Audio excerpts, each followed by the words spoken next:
Most sports books around the country have Notre Dame winning 8 to 9 games this season. Is that fair or foul? That's next.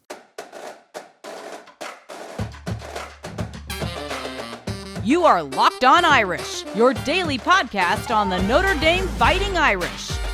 Part of the Locked On Podcast Network, your team every day.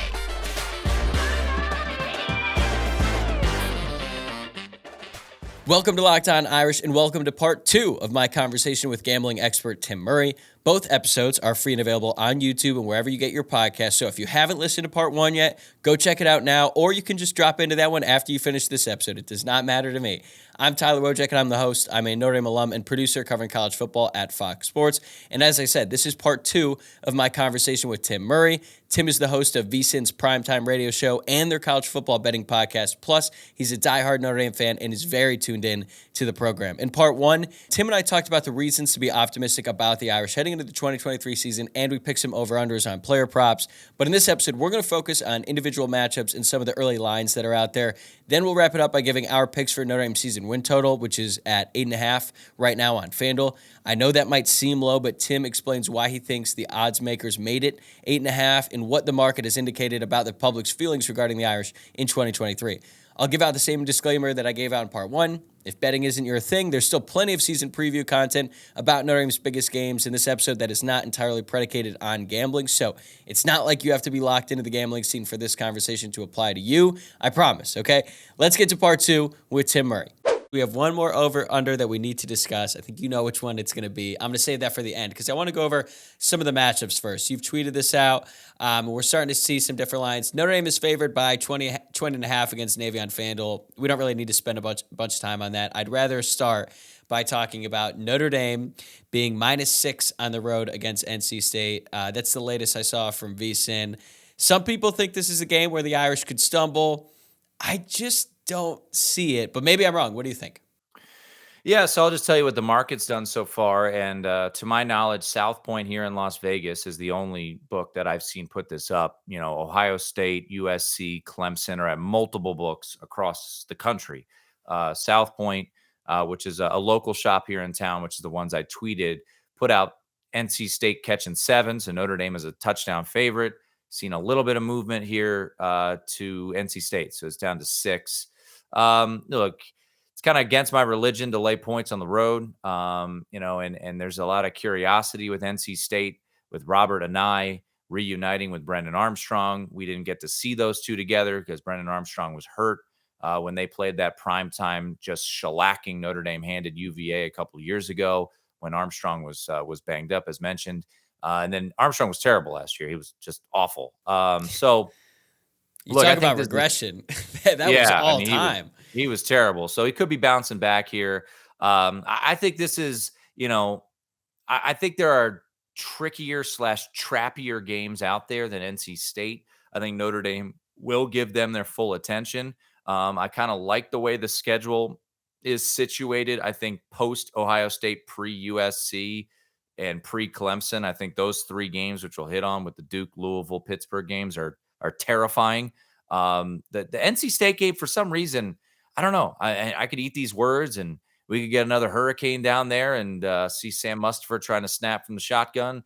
But I think Notre Dame should handle business down here. And as long as they can kind of contain Brendan Armstrong and his, reunion with his new offensive coordinator, I think they should be good. So, of these other games that we'll get to, I understand the line move. This one, I kind of get it, right? It's a home team against a team that I think people are have questions about, rightfully so. But I would lean towards Notre Dame taking care of business here. I would hope so. It would really take a lot of wind out of the sail, Tyler, if Notre Dame is not undefeated on September 23rd.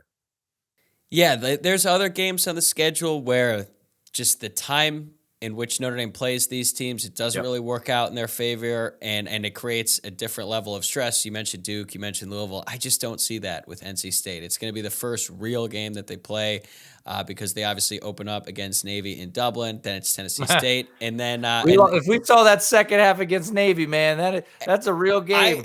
I know. I maybe I just jinxed this because I skipped it over. I skipped Market has over moved it. a little. Look, there's a ton of people out there, which is making me feel. Look, I talk to so many people, especially in the college football world, because that's kind of my quote unquote specialty. But man, laying points against Navy is not a fun thing to do. I love the fact that Notre Dame's opening the season with Navy as Yeah, opposed get to it out kind of of the having it way. in the middle of the season. I do have really I'm really curious about what offense they're going to throw out there, new wrinkles as they bring in a new OC from Kennesaw State. But one thing that I know has been talked about, and I think Notre Dame was just shell shocked when the second half came and Brian Newberry, the then defensive coordinator, now head coach, just threw the entire kitchen sink and said, "We're just going to blitz, blitz, blitz, blitz, blitz, and see what you can do." Ian Book, I remember they got really aggressive against Ian Book in 2019, and he shredded them. I think Chase Claypool had like 4 touchdowns in that game. So hopefully that's a similar situation. So we will see. Last time they were in Ireland and played Navy, they won by 40. So I'd be happy with that situation. But man, I have some PTSD from that second half in Baltimore. I get it. I totally get it. So next up, we've got Notre Dame, Ohio State. I've seen a few different lines out there. I think you mentioned that it opened at Ohio State -6.5. Now it's 8.5 on FanDuel. And you also pointed out there's another line that's at 7.5. So there's different numbers out there. But as Brent Musburger famously said, a home team getting points, what's better than that? How do you feel about the Irish in this matchup? I'm going to be there. So I I'll be really there would like too, man. to be a competitive game. I think, and I wrote it up. We have a VSiN college football betting guide available right now, where we wrote up all 133 teams. I didn't do them all. I did the Mountain Nice. West and the Independents, and I did Notre Dame.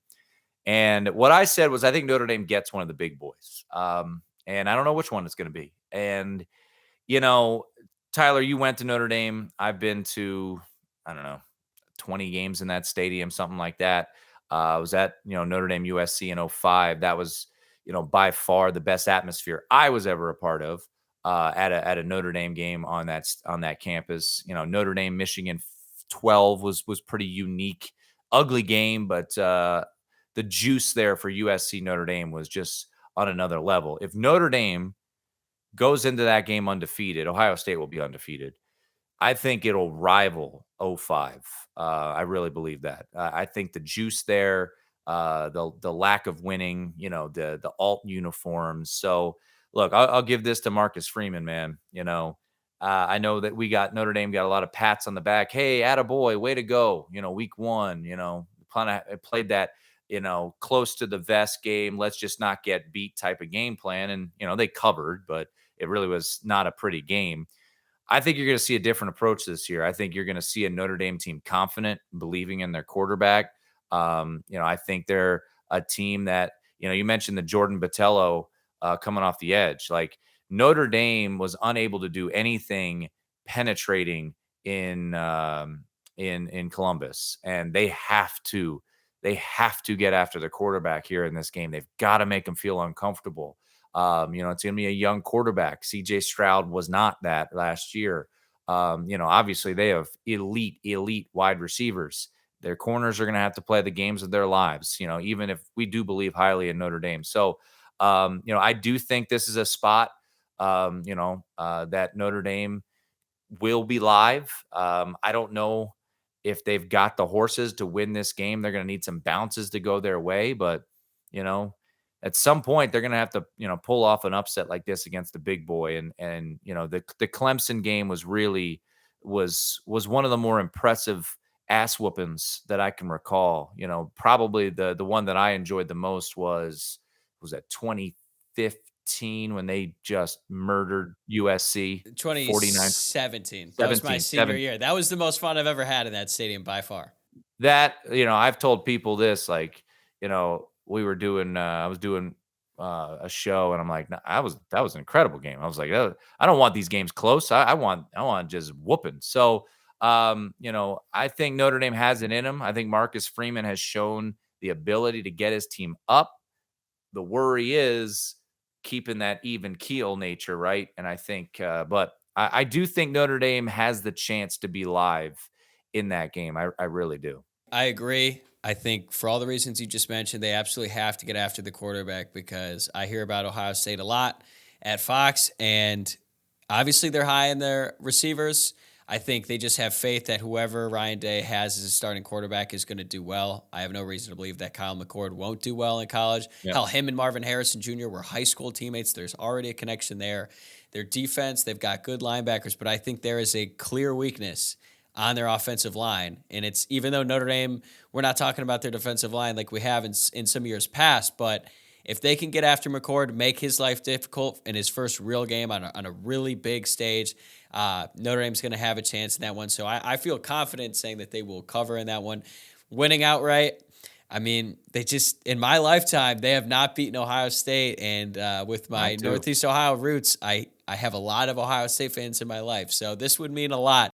This episode is brought to you by eBay Motors. For a championship team, it's all about making sure every player is a perfect fit. It's the same when it comes to your vehicle. Every part needs to fit just right. So the next time you need parts and accessories, head to eBay Motors. With eBay Guaranteed Fit, you can be sure every part you need fits right the first time around. Just add your ride to My Garage and look for the green check to know the part will fit or your money back. Because just like in sports, confidence is the name of the game when you shop on eBay Motors. And with over 122 million parts to choose from, you'll be back in the game in no time. After all, it's easy to bring home a win when the right parts are guaranteed.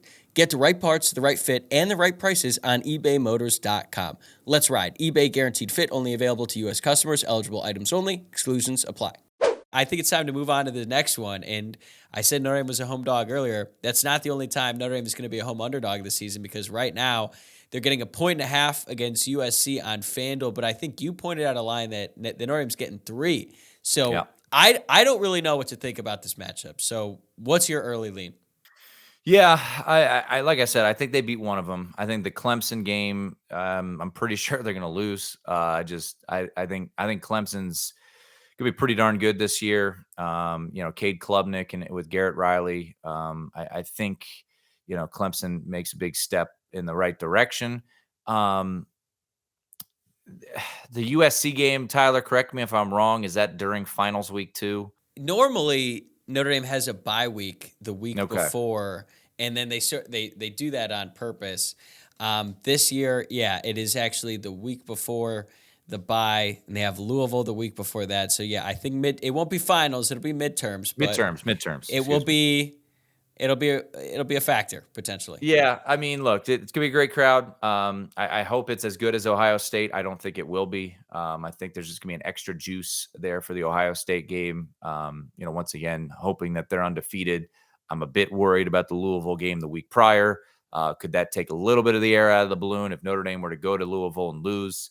So we will see. But the one thing, look, I think talent-wise, Ohio State has more talent. I don't think that's really up for the debate. But when you have a guy like Caleb Williams, who is still giving Notre Dame's defense nightmares for that season-ending, Heisman Trophy winning performance that he had, where he just could not be tackled in the backfield. He's the type of guy that comes into Notre Dame and just kind of gives you nightmares. I think Notre Dame is, talent-wise, more on the same playing field as USC, as opposed to an Ohio State. But there's a weird pit in my stomach about, like, I've just seen too many of these elite USC quarterbacks come in and eat Notre Dame's lunch. So, that's the worry that I have, especially with this defensive front. Because, I don't know what Kyle McCord's going to be able to do. Can he get some jitters? Can he throw up some, balls that Notre Dame's going to, make him pay for? Is Caleb Williams isn't going to make those mistakes. So that's what makes me worried. I'm not a huge Alex Grinch guy, so I think Notre Dame should be able to score on USC, even though they have, beefed up the defense as much as they can. I mean, look, Drew Pine lit them up. I mean, but they couldn't get stops, right? So I think that has the makings of a potential shootout on that October evening. And, I tend to think that USC will ultimately pull it out. I kind of have better feeling on Ohio State for some reason, which is kind of crazy to think about. Yeah, I was gonna say I was getting the sense that you feel more confident Yeah. about Ohio State than USC, and with Caleb Williams, man, like he's just different. He is unbelievably good, and something that I was thinking about is USC's first 6 games. They're a cakewalk. Cake. This is Yep. going to be the first time, really, all season long, for Caleb that he is going to be playing prime time. All the spotlight is going to be on him. He's certainly a guy who loves the spotlight. He is going to be ready to put on a show in this game. Is the Notre Dame defense going to be ready for it? Because at that point in the season, Notre Dame is already going to have to go through several big-time tests. Obviously, the Ohio State one, but also Duke and Louisville. So on one hand, you could say maybe Notre Dame is a little bit more battle-tested in that game. They're going to be ready for that matchup. They would have faced tougher opponents, but I don't know. I think if you look at the rosters, I think Notre Dame has more talent in totality than USC, but they don't have the best player in college football, and USC does. So I don't know. I think right now I'm not touching that one. Yeah, I would pass on that one. At this point in time. This next one is tricky. Notre Dame is favored by, now it's 11 points at home against Pitt. It was 13.5 just a few days ago. I know Pitt hasn't been good in recent years, but as you pointed out on Twitter, they are always a pain in the ass to play in South Bend, more specifically. Yep. Not so much when Notre Dame plays at Pitt. They smoked them in 2020, and when Will Fuller was there as well. You seem to agree with this. I'm nervous about this one, and that line is part of the reason why. Yeah, I could see Notre Dame's coming off the bye.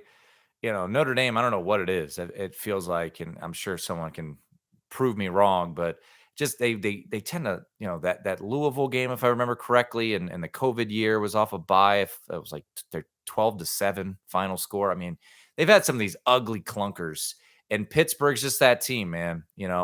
And Phil Drakovic's going to get his final shot. He's obviously not been successful in, I guess, his 1.5 tries. He didn't play last year, but the first time around, he did get that Instagram post off. Yeah, he was pretty excited about that when they lost 45-0 or whatever it was. But they have another situation of a reuniting of Signetti with Dracovic there. They had their best season together in Boston College, but yeah, it's Pat Narduzzi. He's the guy that just drives me crazy on so many levels. I don't know what it is. I just always want Notre Dame to annihilate Pitt. But it doesn't always happen. Look, the Will Fuller game that I mentioned on Twitter was at 2015, I think. Yeah, 2015. When Narduzzi was just such a, thick-headed and just wanted to single cover Will Fuller, and Deshaun Kaiser was just throwing up lollipops to him, and it was touchdown after touchdown. And obviously in 2020 when they went there and won by 42, but I think there's a reason that game of the games that I posted that have been posted has moved the most. And I talked to one professional bettor today and said he took the 13.5 with Pittsburgh. So yeah, I think we're kind of getting to that range, anything double digits. I just, that game, if you're a Notre Dame fan, what's coming. I mean, how many of the, Tyler Palco or whoever it is, just like, how is this happening? I mean, even the game that they won in 2012, which, Pitt fans are still crying over because of some calls that didn't go their way. I mean, they were a massive favorite in that game, and they, were very fortunate to win in triple overtime. So that game just screams it's going to be close. It's going to be a pain in the butt, and just hopefully they can prevail and not allow Pat Narduzzi to pull off an upset. Yeah, and what's sort of lost in history is that game in 2008 when Notre Dame and Pitt played, and it went to 4 overtimes. I remember that game so vividly because I have a younger sister, and it was one of her first times going to Notre Dame Stadium. And I was a kid. I was only 12 at the time, so she was probably around 9. And she was a great sport the whole game. It's going on. It's a terrible game for the most part, and it's going overtime. They're just kicking field goals. And then finally, right before the 4th overtime, she just had a complete meltdown in the stands. It's like, and they're going to kick a field goal, and then they're going to kick a field goal, and then the game's never going to end.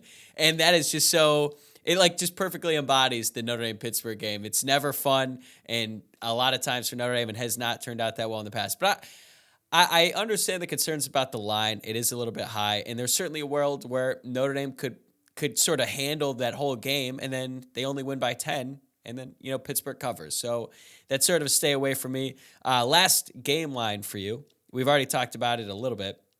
The last I saw is Notre Dame is 7-point underdogs on the road against Clemson. I know that there's going to be some fans out there who are going to think that's ridiculous considering how Notre Dame kicked their ass last year with Drew Pine at quarterback. But the quarterback situation is a lot different at Clemson this year, too. You seem pretty high on them. Is it just Cade Klubnik, or is there other parts of their team that make you pretty nervous about that matchup?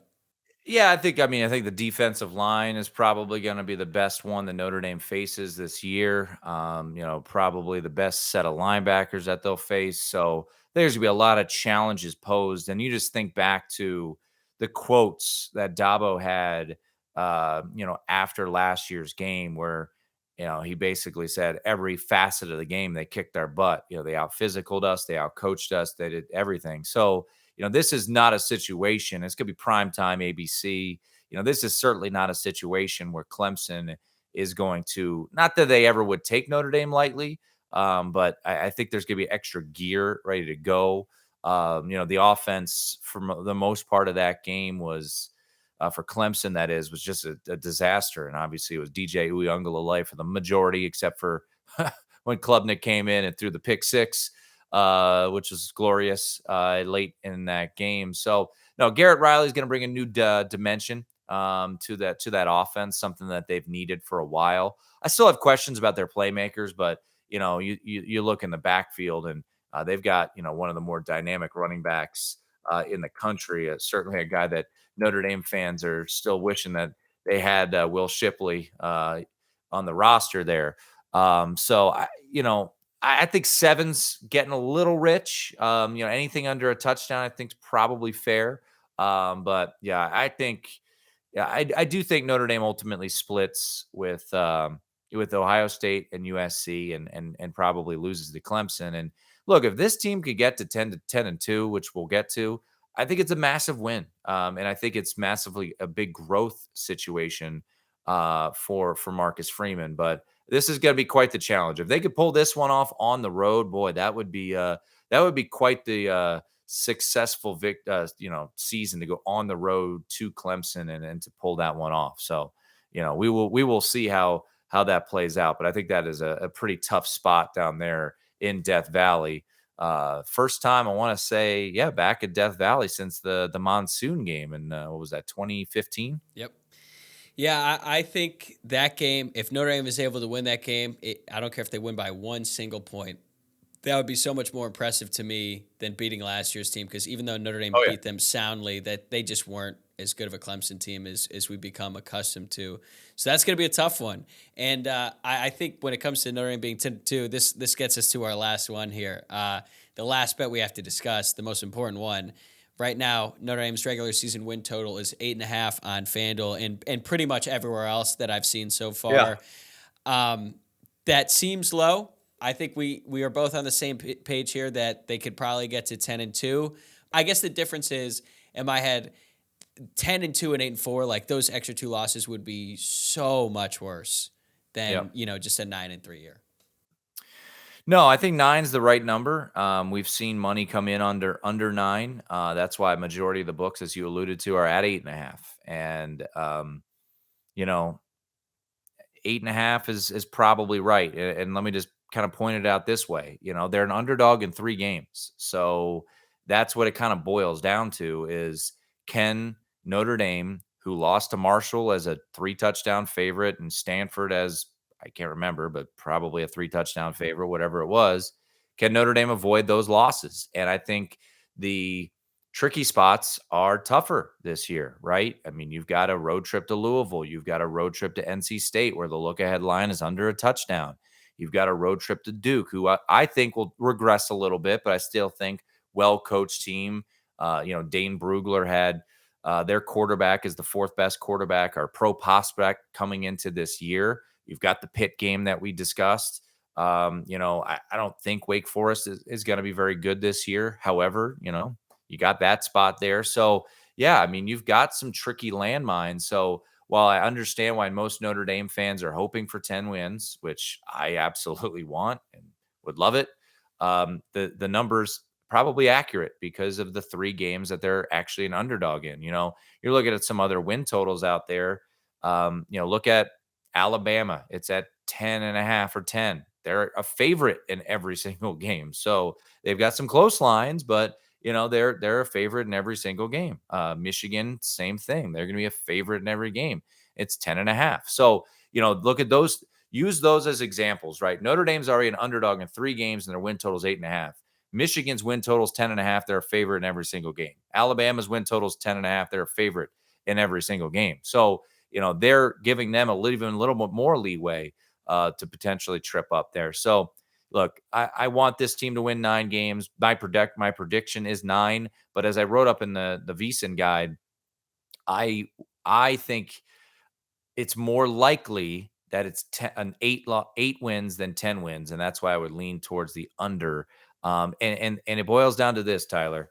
Marcus Freeman has not proved to us that he is Brian Kelly in the sense of they don't lose games they're supposed to win. They might not have covered all those games, but the stretch that he had to close out his tenure at Notre Dame was very impressive, where when they were a favorite, they won the game. It might have been an ugly, I just looked up the 2018 game that gave me just nausea, 19-14 over Pitt, but they found ways to win it. And I think a big step in Marcus Freeman's tenure at Notre Dame, and that I hope comes true, is that they win every game that they're supposed to win this year, and then we'll see what happens in the other 3. I don't think Notre Dame fans would be thrilled with a 9-3 season and losing all 3 big games. I get that. However, I actually think that would be a step in the right direction if they went 9-3 and beat everybody. And let's say they were competitive in the other 3 games. It wouldn't feel great. It would feel a little similar, I would think, to 2019 when they went to the Camping World Bowl. But the 2019 season, to me, which finished top 15 and, pummeled Iowa State and ended just winning some big games, beating Duke, beating Navy, beating Stanford, all those teams, down the stretch. I thought that was, disappointing in some facets, but, the Michigan game was awful. But I'd say if they go 9-3, I think it's a step in the right direction. It would be disappointing, I think, to most, but I think it would be a step in the right direction. Yeah, I think the points you made are all fair. And until Marcus Freeman proves that he can do it, we're all just going to sort of wait and see and hope. At this point, in Notre Dame's biggest matchups, they're going against Ryan Day, who's proven that he can win, Lincoln Riley, who's proven that he can win, and Dabo Swinney, who's proven that not only can he can win national championships. So I'm a believer in Marcus Freeman. I would lean more towards 10 wins. Yep. And hell, you could even, it's sort of a situation where if this happens, and this happens, then I could see Notre Dame potentially even pushing 11-1. But in the same vein, I could also, if things happen a certain way, if maybe the connection with Sam Hartman, the wide receivers, isn't as good, then all of a sudden you're looking at 3 really hard games and 3 potential losses, and then maybe they get tripped up and then they're at 8-4. So there's a lot of variance. I think it's part of what makes this season so exciting for me is that we really don't know what's going to happen with Notre Dame. And sometimes, think it back to 2012, when you don't have the highest expectations for Notre Dame, that's when they surprise you, and that's when they go on a run. Yeah, no, and look, like I said to start the podcast, I don't want this to sound like I'm, some doom and gloom Notre Dame fan. I'm not. And the reports out of camp, for the most part, have energized me, and I want that. I am beyond thrilled that Sam Hartman is the quarterback of this football team. I mean, look, as a bettor, that Notre Dame Louisville game is the trappiest of trap games. I mean, that is a stretch that is really, really challenging. And as a guy that has bet on Jeff Brom a handful of times, that is a spot that he thrives, right? Ask Ohio State about, that game on a Halloween weekend when, they just kept scoring and scoring and scoring. They've got a veteran quarterback in Jack Plummer, who oddly enough will be making his 3rd start against Notre Dame on his 3rd different team, which is amazing in as many years because he was at Purdue, he was at Cal, and now he's at Louisville. But, think about this stretch, right? You're taking on Ohio State, all this energy, all this juice. Last year, they lose to Marshall the week after. I think they're going to be focused enough after the Ohio State game to try to avoid that letdown, going down to Duke and avoid that. But then you've got to find that extra gear to know we're not going to look ahead to USC.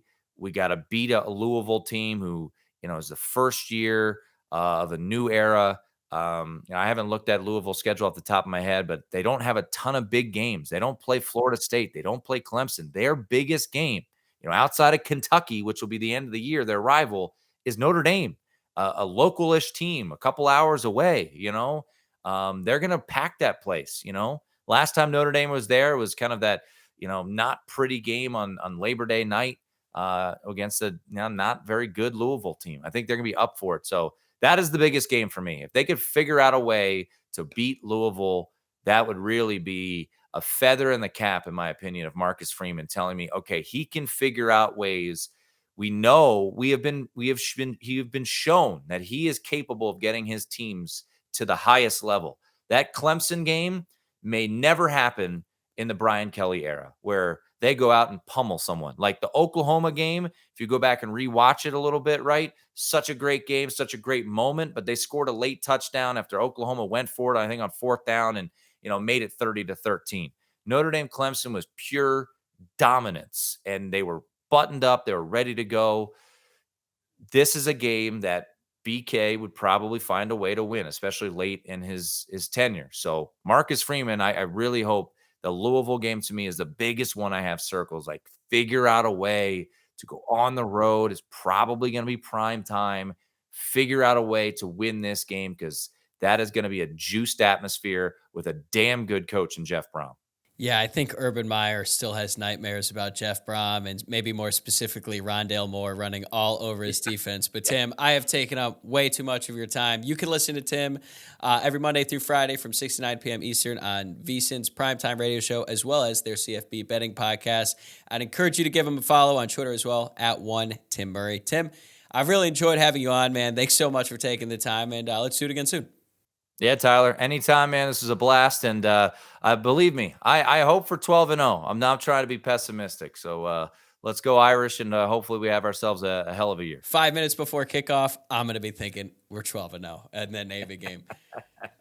Okay, that's a wrap for part 2 of my conversation with Tim Murray, and that is another week of Locked On Irish in the books. We're getting really close to the season, folks. I can feel it, and I can't tell you how excited I am to finally get things rolling. Thanks again for making this your first listening today. And before you get on with your day, this is your reminder to please subscribe to the show on YouTube or wherever you're listening to the pod. Follow us on Twitter at Locked On Irish. Follow us on Instagram at Locked On Irish Pod, and follow my personal Twitter account at Tyler WOJCIAK. Enjoy your weekend, everybody. I will see you next week.